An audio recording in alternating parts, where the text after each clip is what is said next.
कौन जा रहा है बीजेपी में? धन्यवाद। कौन कौन जा रहा है जायसवाल जी? कौन कौन जा रहा है बीजेपी में?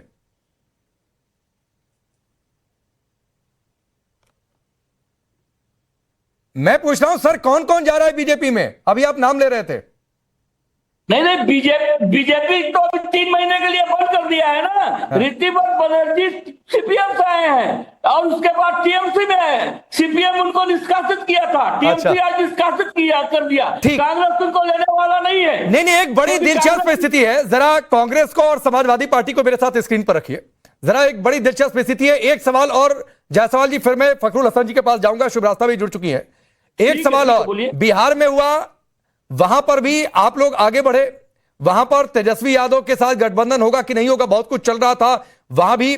आप पश्चिम बंगाल में भी ये कुछ हुआ। तो ये लग रहा है, जो बात मैंने पहले सवाल किया था कि ये मौके वाली बातचीत या फिर रीजनल पार्टियों का वर्चस्व अगर घटेगा तो कांग्रेस लीडरशिप की पोजीशन में रहेगी, क्योंकि पिछले कुछ समय से दबाव बन रहा था। देखिए, बिहार में जो हुआ, बिहार में कांग्रेस और तेजस्वी आरजेडी पार्टी मिलकर के ही चुनाव लड़ी। हार जीत अपने जगह पर है। लेकिन ये बंगाल में लोकसभा में भी कांग्रेस अलग लड़ी थी और इस बार भी कांग्रेस अलग लड़ी है। और एक जो हार हुआ है टीएमसी का, ये ममता बनर्जी का हम का हार है, घमंड का हार है। इनको घमंड हो गया था, जिसका आज चकनाचूर हो गया इनका घमंड।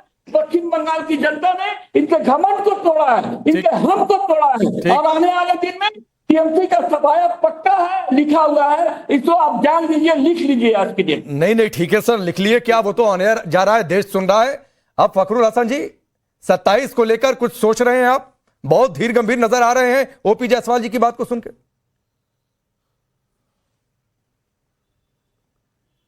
नहीं, देखिए राकेश पांडे जी, बात अगर दल बदल कानून की हो रही है, अगर इस बात की हो रही है कि भारतीय जनता पार्टी वो प्रयास कर रही है बंगाल में टीएमसी को तोड़ने की, तो ये बहुत गंभीर विषय है। गंभीर विषय इसलिए क्योंकि संविधान में संशोधन 91 जब हुआ 2003 में, तो इस बात पे थे कि जो दल बदल कानून है उसको और सख्त किया जाए। लेकिन हमने महाराष्ट्र में देखा किस तरह से भारतीय जनता पार्टी ने शिवसेना को तोड़ने का काम किया। और माननीय सुप्रीम कोर्ट का जब फैसला आया तो उस फैसले में कहा गया कि राज्यपाल की भूमिका भी जो थी, विधानसभा अध्यक्ष की भूमिका भी जो थी, वो भी संदिग्ध थी। और अगर फ्लोर टेस्ट से पहले उद्धव ठाकरे जी ने इस्तीफा नहीं दिया होता तो उनके वो रिस्टोर कर दिया जाता ऑर्डर।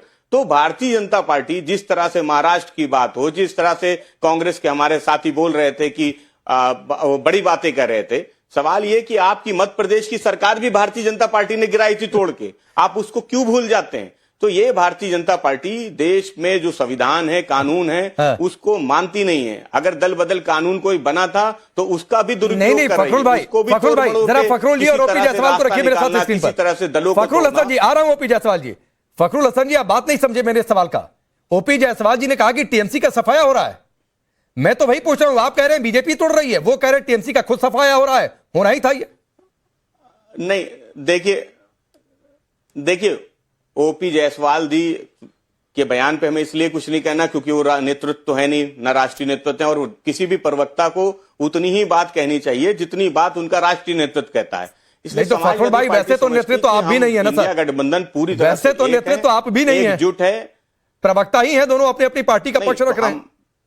नहीं, नेतृत्व नहीं है, लेकिन हमसे जो कहा गया, नहीं मुझसे तो जितना कहा गया है कि इंडिया गठबंधन एक है, इंडिया गठबंधन एक रहेगा, एकजुट होकर भारतीय जनता पार्टी से लड़ेगा, मैं उतनी बात कह रहा हूं। मैं तो आगे की कोई बात नहीं कह रहा, मैं तो अपनी मन से कोई बात नहीं कह रहा। ठीक है, एक रिएक्शन जायसवाल जी का होती है। ठीक है, एक रिएक्शन जायसवाल जी का बोलिए। देखिए, टीएमसी 2024 में भी इंडिया अलायंस में नहीं था और इस बार भी पश्चिम बंगाल में भी इंडिया अलायंस टीएमसी के साथ कांग्रेस का कोई भी जोट नहीं था। और जहां तक सवाल है इंडिया जोट बरकरार रहा है।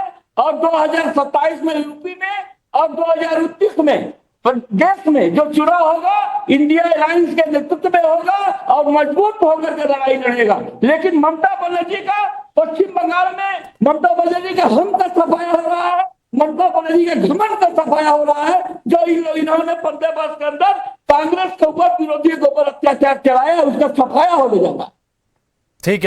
ठीक है शुभरास्ता, ये जो अंतर समझ में आ रहा है, समाजवादी पार्टी कुछ कह रही है, कांग्रेस पार्टी कुछ कह रही है, आपका विश्लेषण इस पर, ये एकजुटता की बातचीत है या आगे की गोटी सेट की जा रही है? देखिए, समाजवादी पार्टी का बंगाल में कुछ नहीं है। हम लोग समझ रहे हैं कि हम लोग किस तरह से टीएमसी को बंगाल में पावर में लाए थे। हाँ। और हमारे साथ इन लोगों की पार्टी ने क्या किया है, ममता बनर्जी ठीक की है, पार्टी ने हम लोगों ठीक है को क्या जायसवाल जी, किया है? आता हूं सर, आता हूं सर, ये सवाल शुभ रास्ता से था।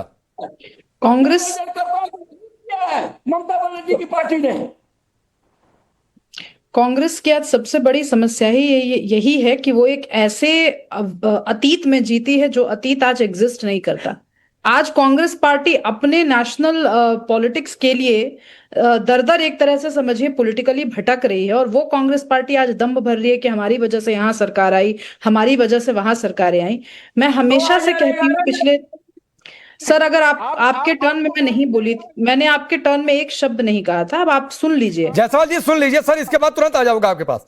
जायसवाल जी सुन लीजिए, एक बार सुन लीजिए इनकी बात को। तमिलनाडु में इन्होंने किसी भी प्रदेश में इनका गठबंधन रहा है और वो बिल्कुल स्मूथ चला हो, आप मुझे सोच करके बताइए। अभी बिहार चुनाव में जिस तरीके से आरजेडी और कांग्रेस के बीच में ओपनली जिस तरीके का वॉर रहा, एक तरह से नैरेटिव ही वॉर नहीं था, वो लीडरशिप का वॉर था, वो सबके सामने था। आज टीएमसी अगर बंगाल जीत जाती तो आज इसी कांग्रेस पार्टी के प्रवक्ता के सुर बदले हुए होते। आज आप कह रहे हैं कि इतने सालों से हमने टीएमसी का आ रहा हूं ओपी जी, आ रहा हूं। बनाई सरकार, अगर वहां बनाई तो इसका मतलब आपका समर्थन था, जो जो काम टीएमसी के सरकार के तहत हो रहा था सब में समर्थन था आपका। तो फिर आज किस बेसिस पर कांग्रेस पार्टी कहती है कि हम टीएमसी के साथ एक बड़ा गठबंधन रखने की बात कर रहे हैं? मतलब ये किस तरीके का नैरेटिव है, मुझे समझ में नहीं आता। कभी नहीं। और मैं लगातार ये बात कह रही हूं, अब जो देश में राजनीति है वो भाजपा बनाम रीजनल पार्टीज है। कांग्रेस इनके आसपास कहीं भी नहीं टिकती। आज कांग्रेस केरल तक सिमट के रह गई है। उसके अलावा कांग्रेस का एक्चुअल जो जेन्युइन अस्तित्व बोलते हैं वो नहीं है। तमिलनाडु में यही कांग्रेस पार्टी तमिलनाडु में जिनके साथ अलायंस में थी, चुनाव होते ही ओपनली कह रही है कि हम कहीं और भी जा सकते हैं। तो आप समझिए कि कांग्रेस आज इनकी न कोई राजनीतिक विचारधारा है और न ही कोई बिल्कुल विशुद्ध रियल पॉलिटिक के हिसाब से भी अगर देखें तो विशुद्ध रूप से कोई 4-5 मुद्दे नहीं है जिन पे ये टिक करके नहीं। शिवरास्ता, फिर तो एक सवाल ये भी होगा कि शिवसेना ओरिजिनल जो ठाकरे की मानी जाती रही है वो कहां बची? फिर इधर अगर टीएमसी अलग विंग बन जाता है, वो अस्थि बन जाता है, तो फिर रीजनल पार्टियां बची कहां? फिर तो सवाल ये भी उठेगा, ये क्या हुआ? ये सवाल रीजनल पार्टीज को भी सोचना चाहिए। आज टीएमसी आज ममता बनर्जी संविधान को लेकर के उतर रही है मैदान में।